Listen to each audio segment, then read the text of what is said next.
Hello, friends. My name is Brad Beard, owner and winemaker for Mercury Wine, located in downtown Geyserville, California, in the heart of the Alexander Valley, one of the most premier growing regions on the planet. And today I'm going to be talking about my 2016 Messenger. It is my Cabernet Sauvignon Reserve. Uh, the blend of this happened to be Cabernet Reserve is 95% Cabernet Sauvignon from the Alexander Valley. And then we also have a 3% splash of Cabernet Franc and a 2% splash of Petit Verdot. This is the identical blend to my 2015, but these wines are very, very different. Like I was saying, in 2015, we were at the end of the drought. It created a much more intense wine. Once we were out of the drought, the grapes were a little less stressed. They were a little more happy, so they didn't create quite as intense wine, which is actually the style that I'm going for, since I call this a Bordeaux style blend from the left bank. The left bank meaning mainly a Cabernet Sauvignon base, Bordeaux style. It's blended with other Bordeaux grapes and nothing from without that region. So for those of you that know all about Bordeaux and the regions, you can skip ahead. We'll put the timestamp down below. But for those of you that care about what's going on in Bordeaux, we're going to talk about that just for a little bit of a smidgen. So Bordeaux is a very large grape growing region for France, and it's broken down into basically 7 or 8 parts. But for this discussion, we're going to be talking about the right bank and left bank of Bordeaux. So the first river that runs a little bit of the northern side of Bordeaux is the Dordogne. The Dordogne River. If you're heading downstream, you will have a bank on your right. You'll have a bank on your left, and what we're going to be talking. So that river is known for the right bank of Bordeaux, which is mainly a Merlot-driven region.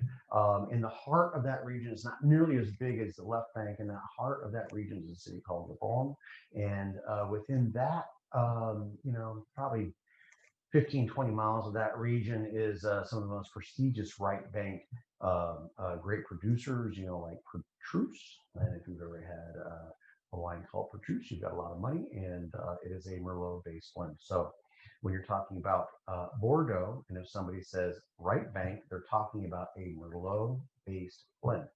That's what you need to know. The other river that runs slightly to the south through Bordeaux, and oh, by the way, they do meet up a little bit later, but that's not as important. You've got the Gargonne, and the Gargonne River is, like I said, is a very long river, and it has a much more longer, spread out growing region. We're not going to worry about the southern half. The southern half is the Graves region, and that specifically they produce mainly white wine, and not just white wine, but very sweet white wines like Sauternes and stuff like that. So we're going to throw that out because we're talking about a red grape. So now we're talking about the northern or the more closer side to the ocean, and that would be the Medoc region. There's an upper and lower and many subregions in there, but that's not necessarily what we want to talk about today. This isn't super in depth on that, but just good knowledge to have in your back pocket if you're talking to Brad or anybody else and they say, oh my gosh, I've got a wine that is a Bordeaux style or a Bordeaux inspired left bank wine. What that means to me is that it is going to be a blend of mainly Cabernet, since it's on the left bank of the river, and it's in Bordeaux specifically, and then it's going to have probably a good splash from Merlot, maybe not, but probably, and then some Cab Franc, Petit Verdot, and Malbec. Um, Typically, they don't use more than 3 grape varietals in their blends, but that is not as much of a requirement. The main thing you need to know is that it's going to be Cabernet. And this happens to be mainly Cabernet, like I was saying earlier, 95%. And here we go. Well, let's taste this wine. All right.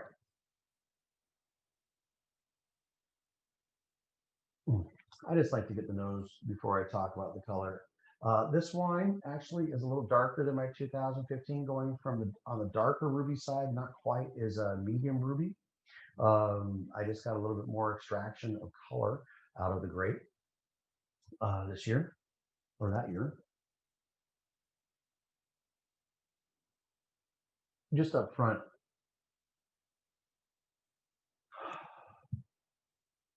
Nothing very aggressive, nothing very intense, but it smells just like what Cabernet should smell like to me, and that means it's very driven by cherries. But this could be a black cherry, it could be a ripe cherry, maybe not so ripe cherry.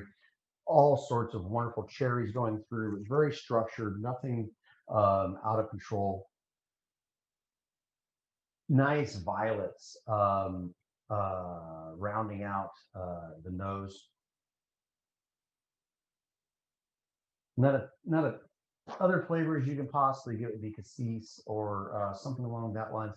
This one not very cherry driven, but with some nice subtlety there. Not actually even picking up much oak right now, even though the flavors are not too intense. Usually, if you don't have a lot of bright flavors, the oak can kind of creep up. I'm not getting any oak here. Not even a little bit of creamy cherry. And if you get a creamy cherry feeling, that's the vanilla coming out of the oak. And then when you smell vanilla, that reminds you of cream. Wow. So here we go.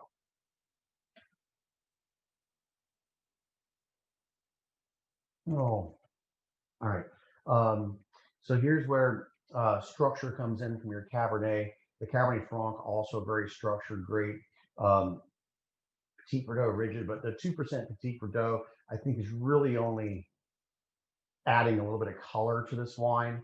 The Cabernet Franc maybe adding some length, but Cabernet Franc being a more tart cherry and some vegetative characteristics are helping out the cherry flavors. It's not coming perceiving itself like that, but that's what Cabernet Franc is actually doing.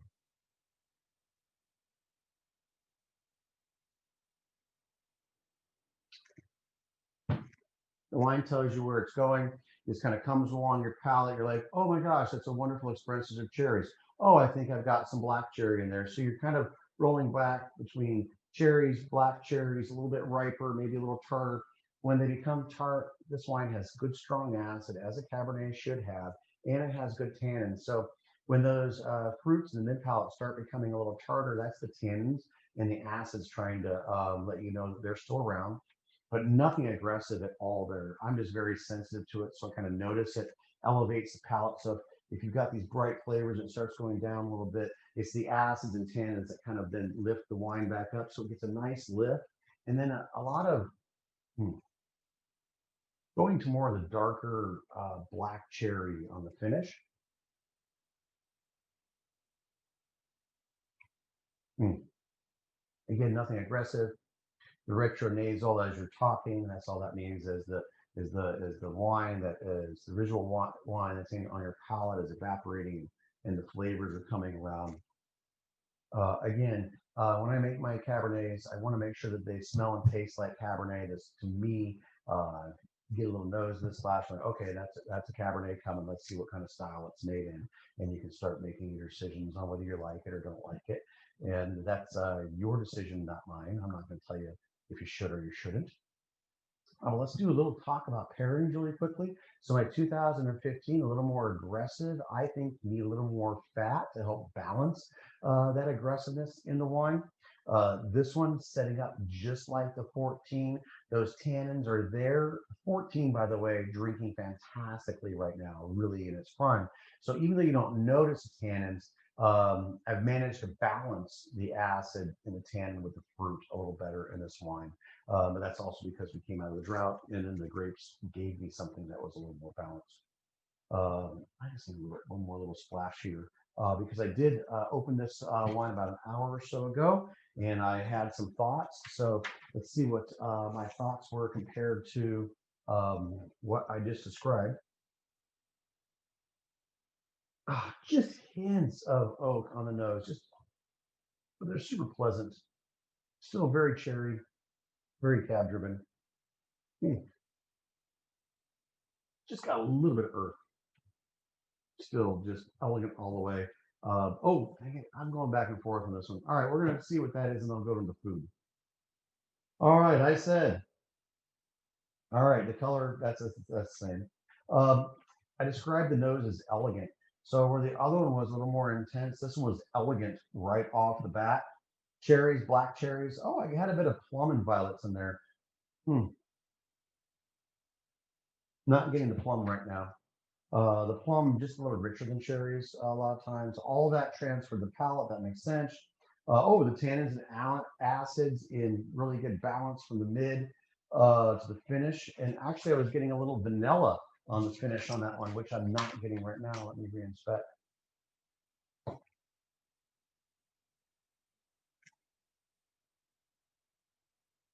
No, no, just rich black cherries. All not a creamy vanilla-y cherry. Just rich black cherry. Maybe a smidge of that plum running around there. All right, so this wine has, I would bet, I haven't done the numbers and checked it out, but I would bet has the same amount of tannin, the same amount of acid as the 2015, just that it presents itself as a much more aggressive wine.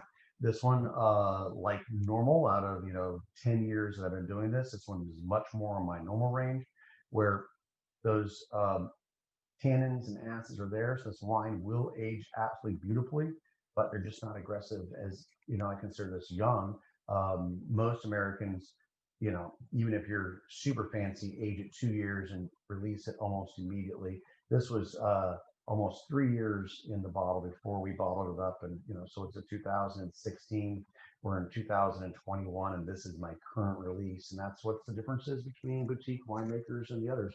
I don't have a time schedule. The wine has a time schedule, and it tells me when it's great.